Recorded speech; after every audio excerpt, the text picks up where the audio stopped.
So in terms of the agenda, we'll just do a quick introduction to what the application form looks like as an overview. Then we'll go into the different sections of the application form that you need to complete, including the declarations, annexes, the strategic fit, delivery assurance, and value for money sections. And then we'll summarize at the end the overview of the application form. So starting off with the application form itself, if you want to complete the application form, you can download the actual application form on the government website. So you should be able to get the application form, which is a Word document, the supplementary tables, which you also must complete as an Excel format. And there are also other supporting documents that you might find useful, such as a template risk register, etc. So do make sure you go onto the government website to download the latest version. I think there were a few changes between November 20th when it was first released, and I think the latest version's November the 24th. So do make sure you have the latest copy of the application form. So in order to gain any funding for SHDF, all parts of the application form must be completed and all the information must be provided. And you need to be able to demonstrate that you're meeting the eligibility criteria and evaluation criteria. So the application consists of 3 different types of questions. The first one are questions that are assessed and weighted towards the application score, and it will say on the question whether or not it's being assessed or weighted. You then have binary questions. So these will they will be assessed and responses will either pass or not pass that individual question. So it will form part of moderation and a considered part of a sustainability review. Then the third types of questions you can get are just for information only, and these will not be assessed. So this is to help the department to understand the necessary information about your project to help enable facilitation of effective delivery. Now, moving on to actually completing the application form itself, the first part that you'll need to do is the actual declaration questions. So there is a series of yes or no declaration questions that act to ensure that you as lead applicant understand the guidelines and that your project must meet any the kind of required outcomes. You understand that you need to complete these prior to submitting the form. So if for some reason you aren't able to declare something, then you might not be able to submit an application form. So it's worth going through these declaration questions in detail just to see if there are anything that kind of pops up.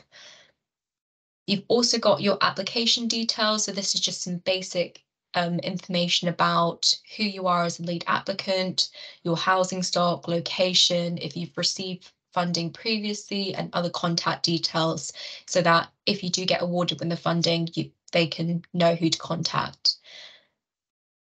Then there's also a summary information. So this isn't marked, but it's just a very, very quick 150 words or 100 if you're a single applicant about your project. So including what the proposed project is, the cost and the total funding requested.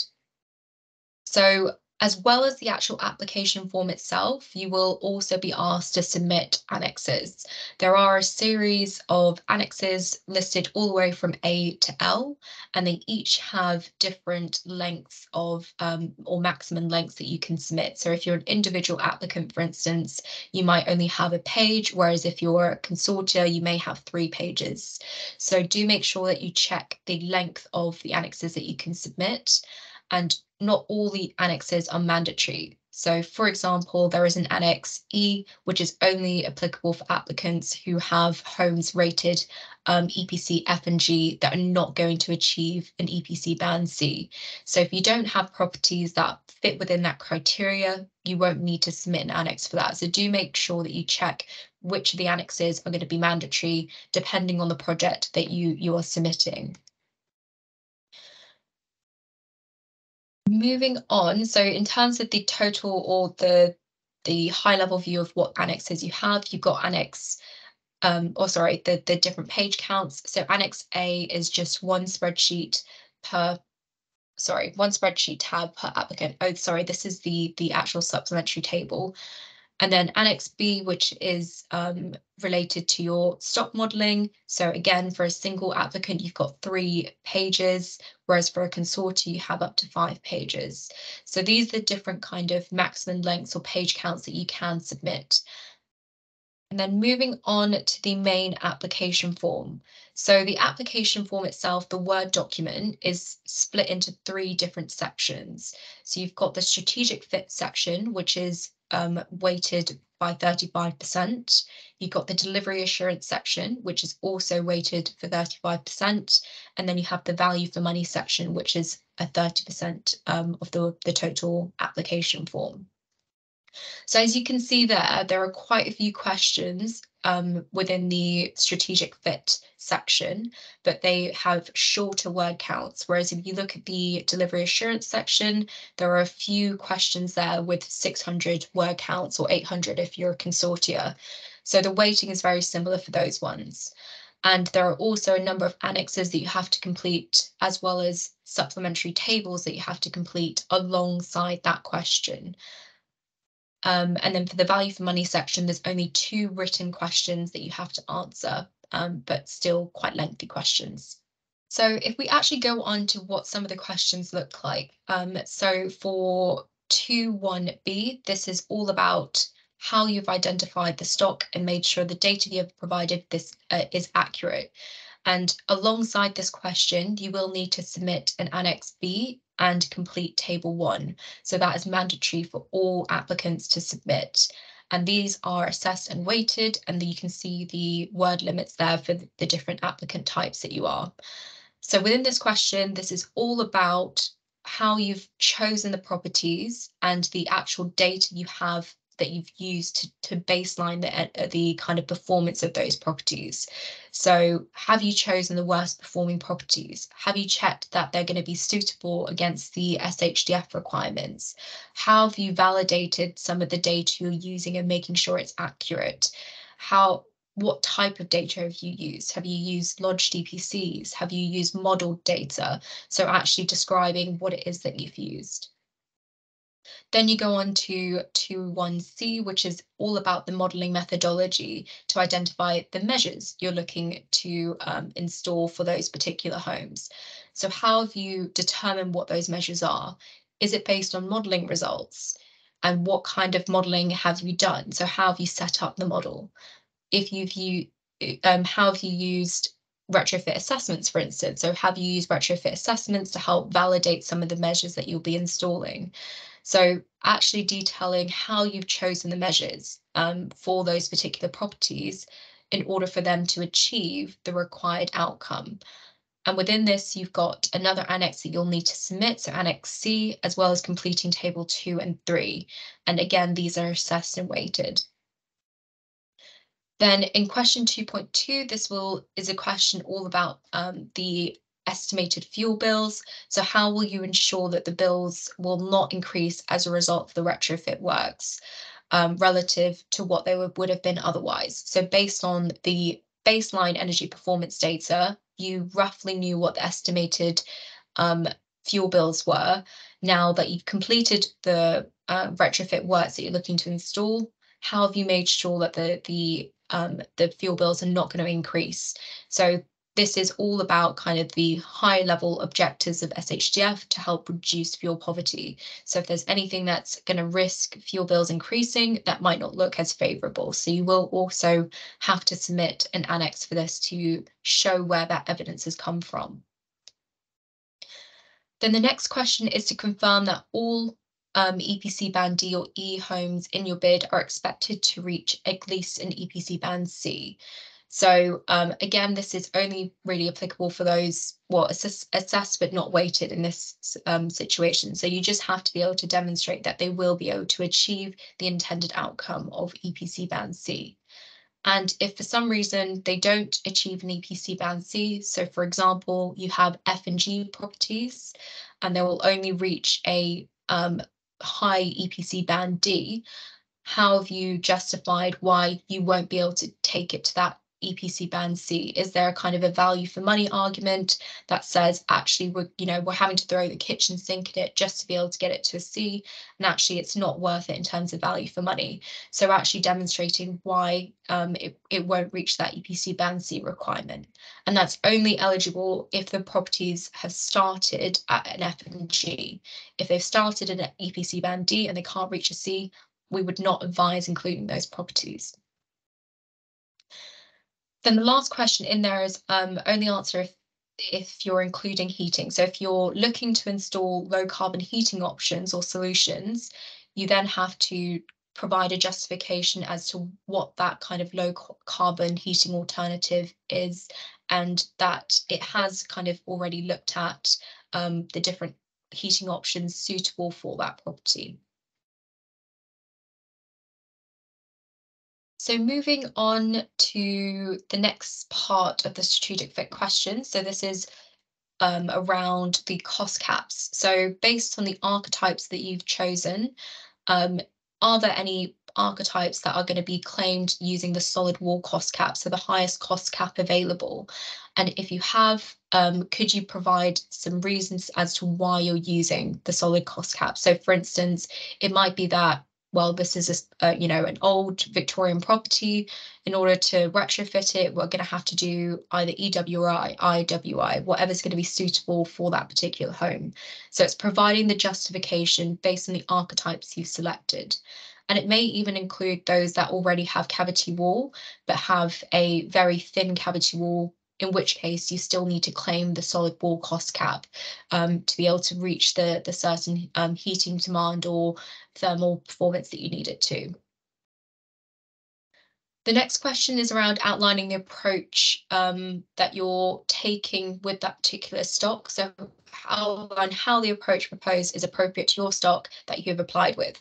For example, if you've said you're looking at a cavity wall properties, you know that the suitable measures for the cavity wall properties is cavity wall insulation. Or if it's a very difficult non-system build property, for instance, then they're going to require a complicated EWI installation. Whatever the justification is of that approach, you need to be able to provide an answer as to why you've chosen those particular measures for that home. The next is, will any of the homes within your application go beyond the performance outcomes for SHDF? So if for some reason when you apply those particular measures that are going to be suitable, are any of them going to go beyond an EPC band C? And if so, why is that they're going beyond an EPC band C, and what justification have you got for including them? Because remember, the whole objective of SHDF at the moment is to get the properties to an EPC band C.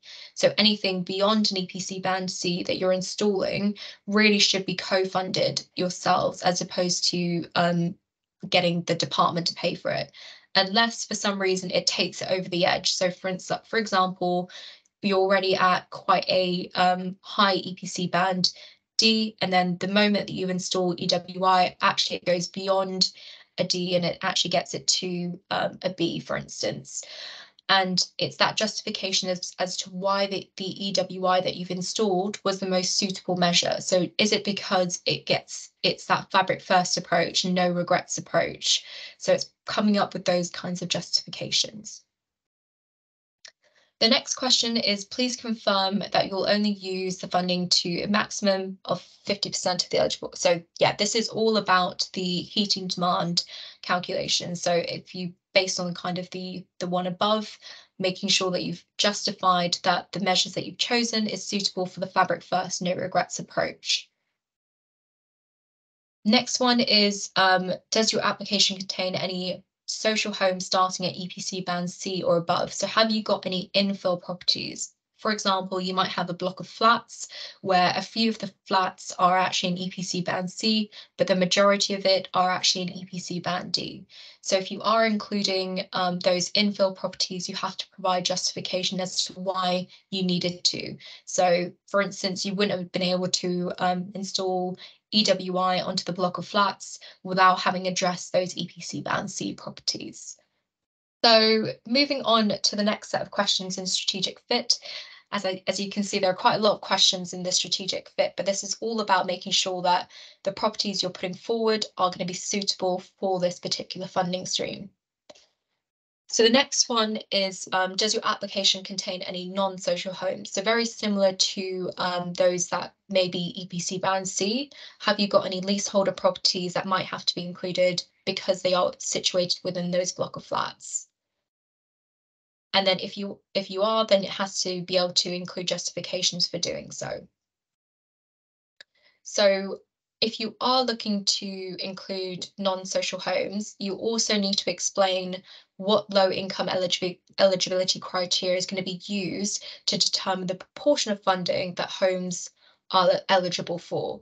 So describing the steps you're taking to provide accurate data. So how are you going to determine the income for those particular leaseholders, for example, and making sure that they get the right proportion of funding. And then last few questions then. So the next one down is to confirm that you'll be using Trustmark registered or businesses in line with the installer eligibility criteria. So this is all about making sure that you're using the right installers based on the SHDF criteria. So they must be Trustmark registered, MCS accredited, and have the right PAS 2035 qualifications, including the new PAS 2035 2023, which will be coming out, I think it's April next year. You've identified PAS 2035 retrofit coordinator and stated your preferred route to market for procuring a retrofit coordinator. So again, very similar to above. And then lastly, if applicable, setting out how your project will add social value. So what elements of social value are you going to be including? And neither of these questions are assessed, but they will want to be able to understand how you're incorporating that. So moving on to the next section of the application form. Again, this is weighted at 35% of the total application form. This is all about delivery assurance. So confidence that you're going to be able to deliver in time and to costs that you've initially set out based on the data that you've submitted, etc. So the first question of which is probably one of the bigger ones is, please give an overview of how you'll manage your project to deliver to time, cost, and quality. So within this, there are actually 3 different annexes that you'll need to submit alongside this question. So first is the project plan, and that they have given an example of what a project plan could look like in the guidance document. So if you are unsure about how to pull together a project plan, I would recommend going to the guidance document and having a look at what that might look like in their eyes. And then the next is Annex G. So this is the risk register that you'll also have to include. Again, on the government website, there is a copy of the risk register template that you can use. So do make sure you have a look at all the documentation on that government website. And then lastly is Annex H. So there is not a template for this or an example, but for this, you just need an organogram or something that shows you what the project team is going to be that's going to be involved in helping deliver this project, including internal and external resourcing. The next question is to give an overview of how you plan to approach any cost variation to those levels applied throughout the life cycle of your project. So given the kind of current environment of the different costs, etc., how are you going to make sure that you've accounted for some of those flexibility or inflation costs that you might encounter? So have you included a contingency budget? Have you considered inflation and all those different types of things? The next one is provide a statement detailing your confidence in delivering the project. Where possible, this should be done through the provision of evidence of a successful delivery of at least one past construction and or energy efficiency project of a similar size. So this is just a summary statement, discuss a summary statement of this project. So based on previous examples through delivering retrofit, could you tell us about a few of those? Even better if you can relate it back to other government funding that you've been involved in. If not, then it could be in-house delivery of some of those projects. Last one there is describe in detail your commercial and procurement strategy to support the delivery of the project, including already established supply chains and how you'll support supply chain development. So how have you procured the relevant roles for delivering your project, including things like past 2035 services, retrofit installers, any other roles or M&E or QSs that you might need for the delivery of this project. Now, if you haven't got any existing contracts or procurement in place or a procurement route in place, then what they'll need to see is that you have a really good understanding of what your procurement route is and what you expect those timescales to be for all those to be in place and when they'll be in place. So again, linking it back to the project plan, but there's also in the supplementary table, table 8, to talk about when certain parts of that will be mobilized or when your project will be fully kind of um, accounted for in terms of your contracts needed. So the next questions in delivery assurance, so the question 8, provide a comprehensive and proactive plan detailing your approach to considering the needs of tenants and overall tenant management. So this is all about resident engagement. So how are you approaching resident engagement for this specific project? How are you going to help mitigate resident refusals?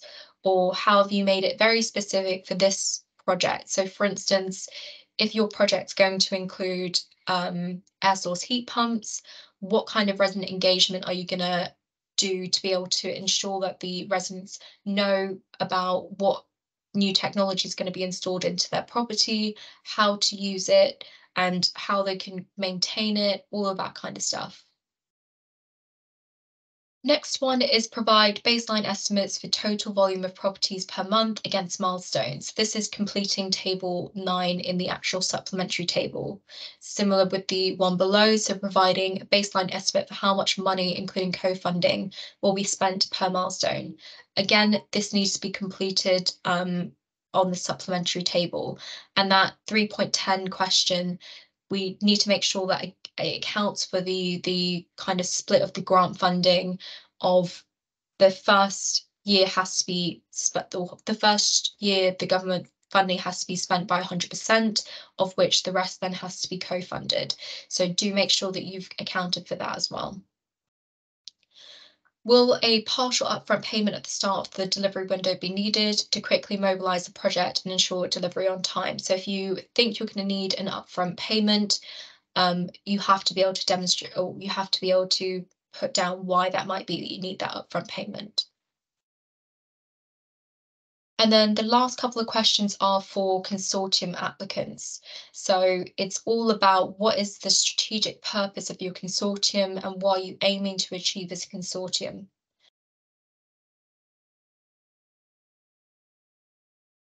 And last few questions, I think, again, this is mostly applicable for consortium. So for consortium, have you conducted appropriate due diligence on the organisation and projects within your consortium? So this is specifically for the consortia lead.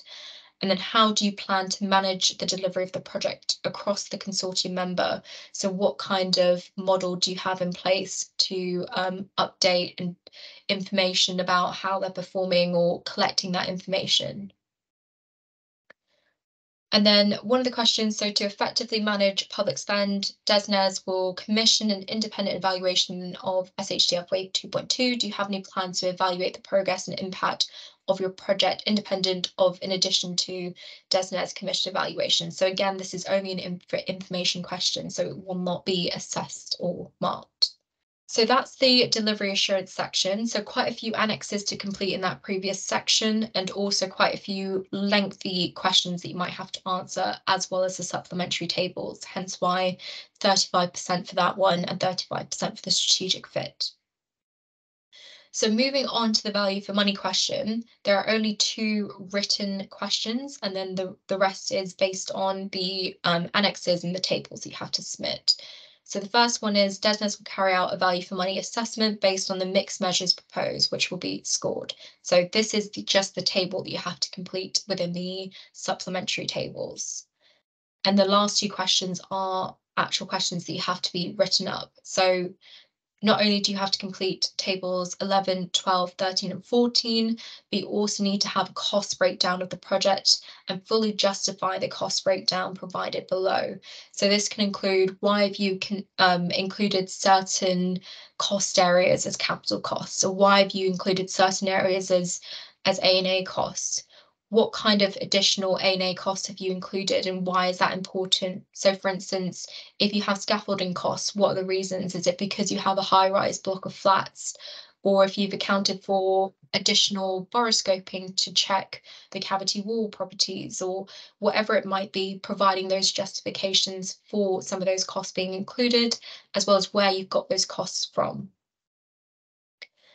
And then the last question then, completing table 15 with the amount of co-funding you'll input, then confirm the source of funds for co-funding. Further support can be found in guidance 2.11, supporting evidence of secured co-funding and any blended funding to be utilised should be provided as Annex X.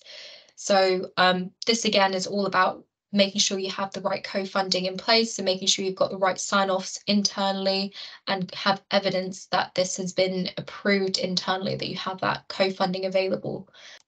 So just to quickly recap then, so now you should be able to understand the application form, the types of questions that you have, including what needs to be filled out. So you've got the actual Word document application form, you've got the supplementary table, and then you have the annexes that you have to include. And within that, you've also, within the guidance documents, you have got examples of things like the risk register or templates of the risk register, as well as an example of what a project plan might include. So do check those as well within the guidance document. So as well as the kind of, I guess, understanding a bit more about the project, there are also the sort of more basic information and declarations that you will need to complete as well. So if you haven't already done that, I would advise doing that now, just in case there's anything that flags up within the declarations, just to see what needs to be completed. So that's it for the application form. What I would advise is if you haven't already pulled together a project plan or made sure that you've allocated certain questions to certain individuals or tried to understand where some of this information might have to feed into, it is really, I highly recommend pulling together a big project plan just so you can really understand how long it's going to take you to complete certain aspects of the application form. Thanks, everyone. Take Bye. care.